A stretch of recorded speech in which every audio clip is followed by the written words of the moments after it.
Let me tell you a story about another snake I knew. First, I'll have to be clear. This young man didn't carry the same genetic makings of Liquid or Solidus. He wasn't a clone or even a designer baby. His parents were a normal, loving married couple who did as normal, loving married couples do, and he was given life as a normal fetus inside of a normal womb. He was forced to relive Snake's battles. He was raised to become Snake.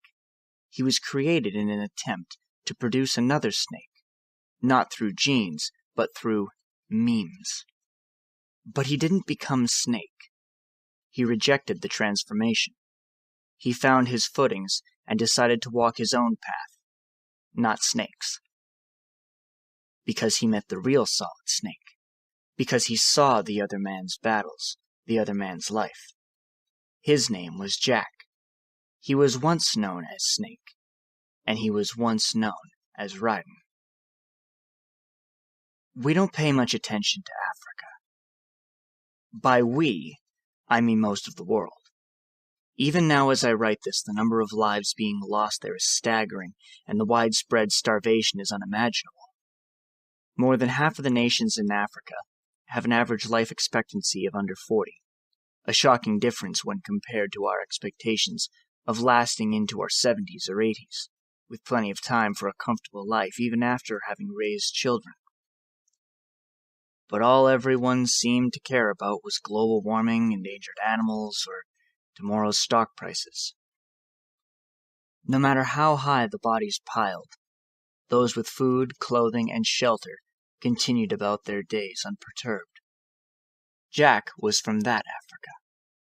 The Republic of Liberia was born with the return of slaves from America. The founders of the nation based their new homeland upon the structures of the country where they had been formed to labor. A constitution and code of laws, a bicameral parliament, and a president who would serve as the head of the government. One way of looking at Liberia was as a doppelganger of America. But in the second half of the 20th century, Liberia was gripped by a succession of civil wars. A dark rift ran between the Native Americans and the Americo-Librians, and poverty and hunger fanned the flames of a seemingly endless struggle for power. Jack was born to one of the few white Liberian families. At the time, the insurgent forces of the National Patriotic Front of Liberia was clashing with the government army, which was backed by the Economic Community of Western African states.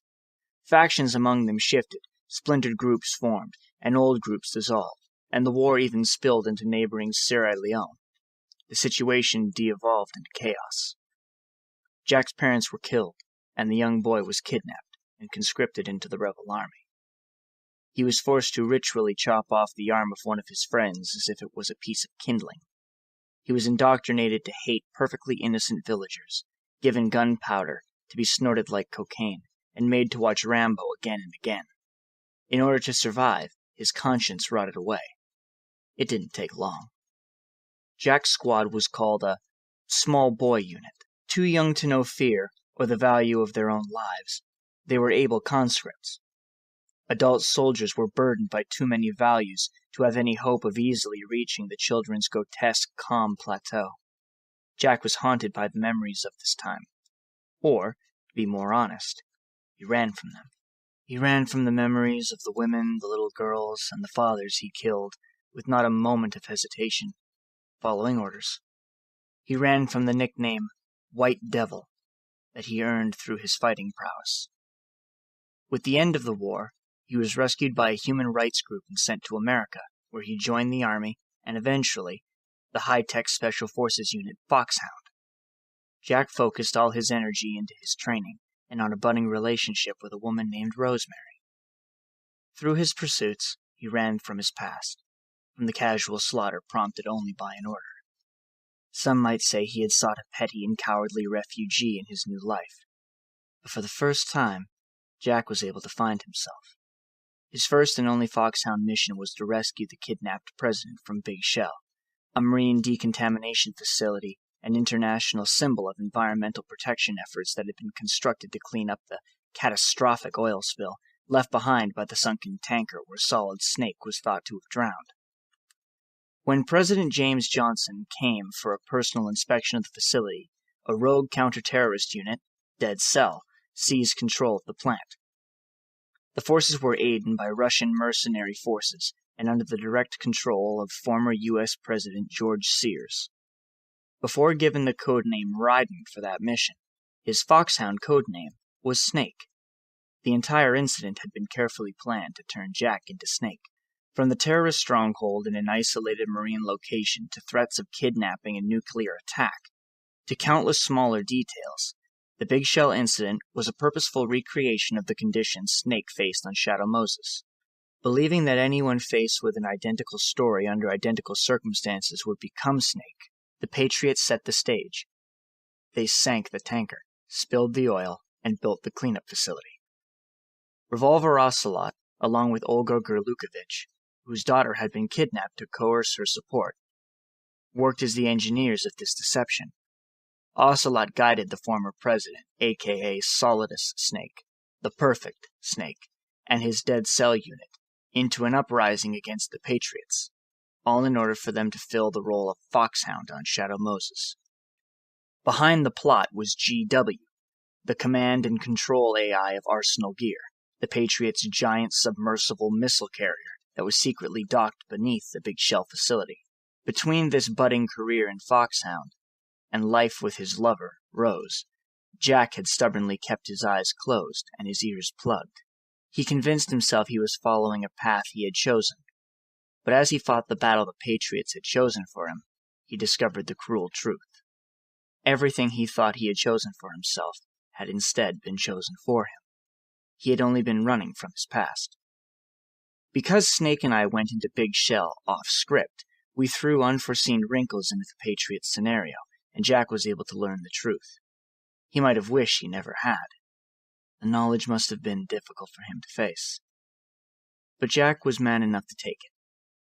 Jack defeated Solidus and drew the curtain on the play, which had been the Patriots' plan all along.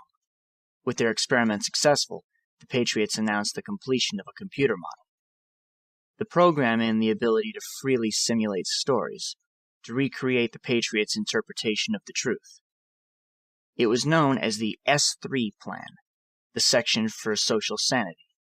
With it, the Patriots could manipulate reality. The transformation of Jack during the reenactment of Shadow Moses was only an operations test to test the limits of the program's abilities. But Jack hadn't become Solid Snake, even though the test had been executed perfectly. The Patriots' AI told us that all of our sadness, our anger, our mourning were only byproducts, that our experience off the coast of Manhattan had all been planned out by the Patriots. But what was born within Jack wasn't the Patriots' story. It was Jack's. It was Raiden's. But there's a tiny little story in each of us, and Jack's refused to be a mere byproduct of the Patriots' plan. That story held Jack up as Jack and no one else, and prevented him from becoming a soldier like Solid Snake. Jack was once known as Snake. It had been decided that he would become Snake. He fulfilled Snake's role, and he fought like Snake. But Jack kept fighting, even now, and he did it as himself. Somewhere out there.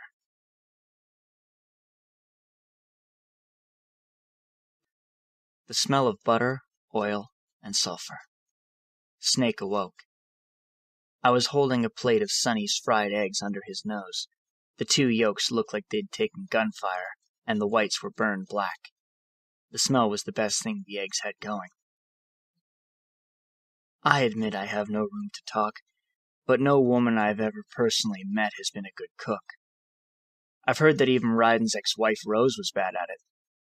During our mission on Big Shell, Raiden let slip that he vastly preferred military rations to her cooking, so it must have been truly heinous. And now Sonny too seemed to have fallen under my jinx. God must really be enjoying himself torturing me with these women. Are those for you, Otacon? Snake put a hand to his head and sat up on the medical bed. Nomad wasn't exactly a smooth ride, and the turbulence was a source of annoyance and discomfort. But Snake had slept straight through it until now. Yeah, I said, taking the broken yolks. Sunny side up, only these suns collapsed. I sensed someone behind me, and I turned to find myself under Sunny's wrathful stare. Oh, sorry. I'll dig in right away, Sunny. And would you make some for Snake too? Snake threw a glance at me that seemed to say, "Thanks, leave me out of this." Then he said to Sunny, "Hey, none for me." But she was already up the gangway, headed for the kitchen. Snake sighed and scratched his head. "How long was I out?" "A whole day." Snake rubbed his eyelids. His voice was hoarse. "Someone saved my life." "It could have been Meryl and her boys," I said, although I didn't know for sure. The PMC soldiers were wailing, puking, holding their heads in their hands, and even trying to kill each other. It was hard to tell what was happening amid the chaos. "Don't worry," I added. "They're doing fine." But that didn't seem to reassure Snake much. Groaning in pain and with a hand on his hip, Snake rose. "Liquid got away," he said. Suddenly he began to cough violently. He put his hands on his knees and bent over out of breath. I put my hand on his back, and after a short while he recovered. "Back there," Snake said. "My body just seized up all of a sudden. It wasn't like normal. It wasn't my joints or muscles." It looked like the PMC soldiers all went haywire en masse. I thought it might be a form of active denial system, but I didn't detect any electromagnetic aberrations. You were lucky. Some of those guys' hearts just stopped. Then Snake remembered the woman. "She was there. Naomi was at Liquid's side. Otacon. Did you see her?" "No," I said. Noting Snake's disappointed expression, I quickly added, "But you're right. Naomi was there." I pointed to the syringe, a white auto-injector on my desk. "I found traces of her DNA in that syringe you were holding." "So it was Naomi. Why?" "Here, let me show you something." I sat at my computer and opened a file. Snake tottered over to look over my shoulder. "Right after it all happened," I said, "I got a video email from Naomi. It was sent to my old address. The data checks out, no viruses. The voice print matches Naomi's. And I'm fairly confident the picture hasn't been digitally synthesized either." The video finished loading and I clicked play. Naomi's face filled the screen. The background was dark, but it looked like some sort of storeroom. "Snake, I'll make this quick." Naomi's expression was urgent. She spoke in a whisper and kept looking over her shoulder.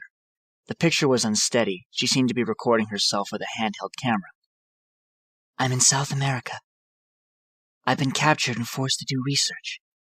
It's Liquid. His goal is to seize control of SOP, the Sons of the Patriots system that controls the soldiers. To do that, he needs to analyze the nanomachine structure to find out how they communicate with one another." "Was the madness I saw when I faced Liquid," Snake muttered to himself, "the result of that takeover? Did Liquid already control the system?" "The nanomachines currently in use by the PMCs are third generation, but their design is derived from one of the first, and the technology is still the same." "First generation," Snake said to the screen. Drebin had said something along those lines, that the nanomachines in Snake's body were old nanomachines, and had caused the interference with the system and blocked him from using non-ID guns. "I was the one who created the first generation," Naomi was saying. "A colony of nanomachines, part of which was Foxdie. 9 years ago at Shadow Moses, I injected it into your body, Snake. The technology used in Foxdie was inherited, really, by SOP. That's why Liquid is making me help him hijack the system. Because I know how Foxdie works." Viruses could be thought of as machines built from molecules of DNA or RNA, machines possessing the ability to utilize the cells of living organisms to reproduce. A man-made virus was, in essence, a nanomachine, and a virus found in nature might be said to be a natural nanomachine.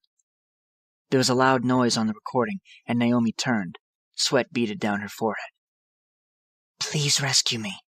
She was visibly distressed. "Liquid's found a loophole he can use to get into the system. Preparations for his insurrection are nearly complete. There's no time to waste. Snake, hurry!" The video ended. Snake covered his mouth in thought. Merrill had told him that Liquid's PMCs would be unable to stand up against the world governments. Even if he was Liquid, the system couldn't be beaten by military force. But if the SOP could be hacked, the PMCs would be freed from the system's control, and they could proceed to make war however they wished. The leaders of the war economy, now more powerful than the U.S. military, could bare their fangs against the world that had used the war economy for its own benefit. "This is bad," Snake said. I nodded. Naomi created the technology. Given enough time, I'm sure she could do anything. The screen flashed call. I checked the encrypted ID tag and told Snake. "It's Campbell." The line connected, and Campbell's office appeared on the screen. The colonel sat with his arms resting on his oak desk. "Snake," he said. "As you recall, following the Shadow Moses incident 9 years ago, Naomi was detained by the authorities. But someone arranged for her escape." Snake and I knew all about that. We had, after all, been official suspects. As fugitives, we kept a close eye on all of the charges against us, including the false ones. Snake and I have shared more than a few beers together while laughing at our names at the tops of the FBI's website's wanted list for crimes we certainly don't remember having anything to do with. Snake laughed sarcastically and said, "Yeah, I hear they added that to my rap sheet too." "I suspect it was actually Liquid.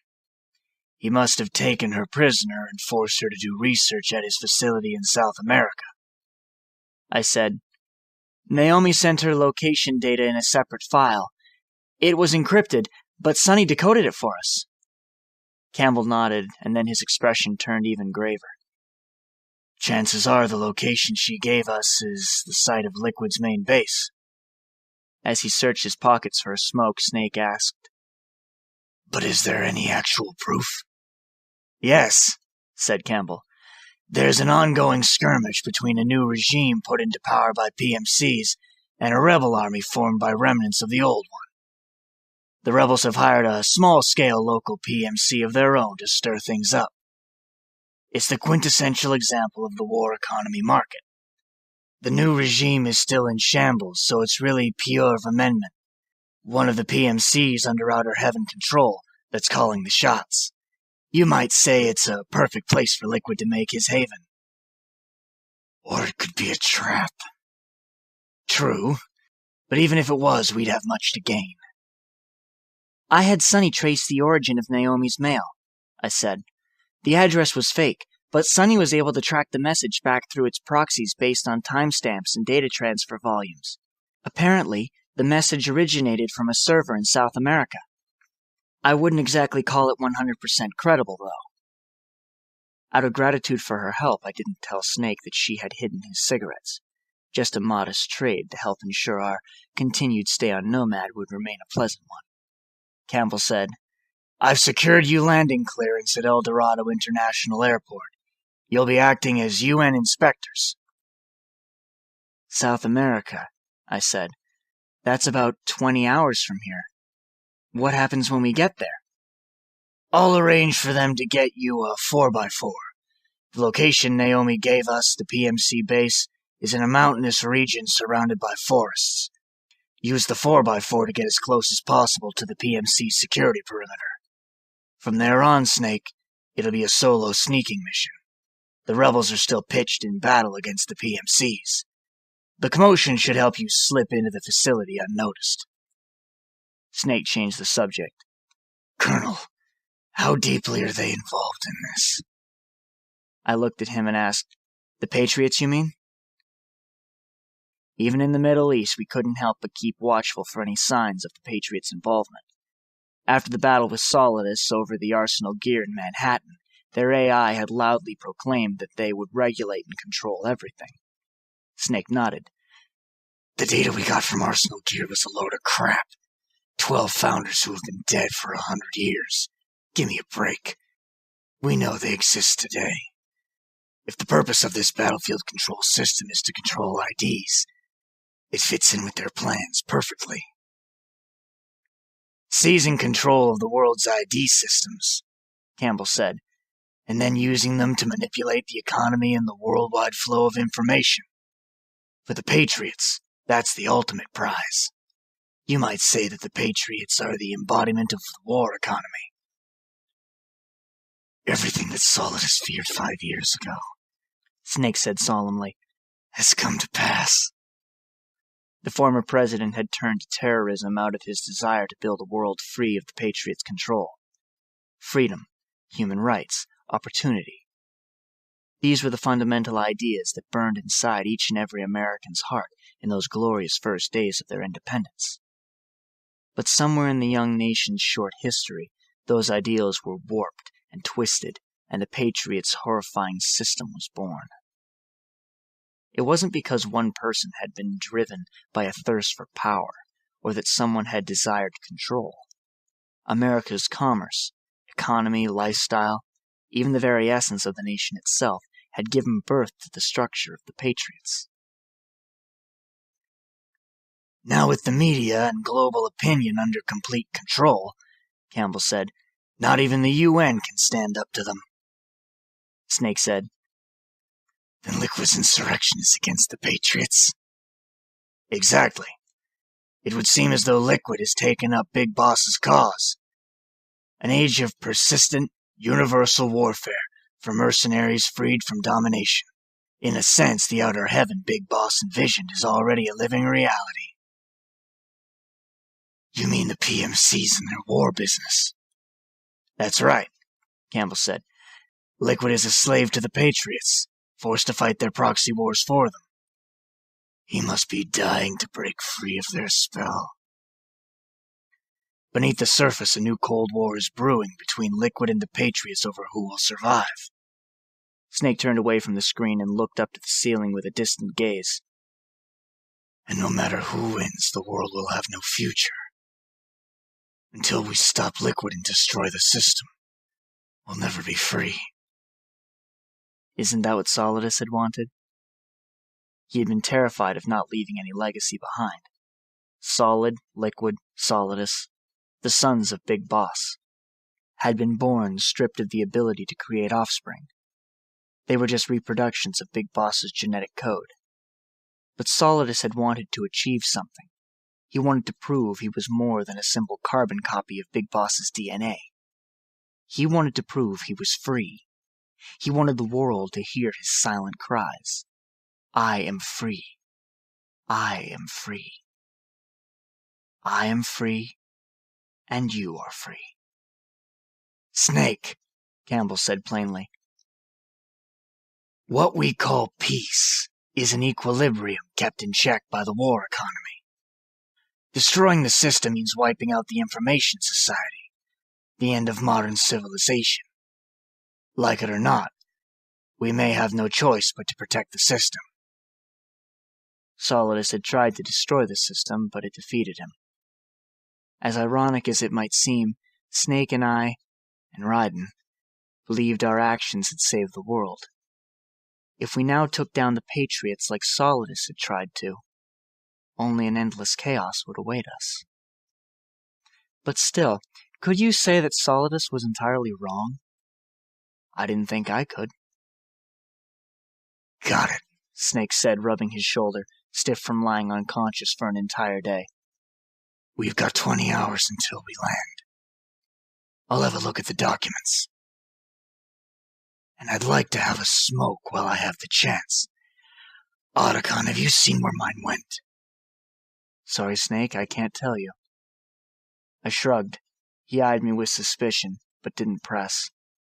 Since I didn't know where Sonny had hidden them, I wasn't exactly telling a lie.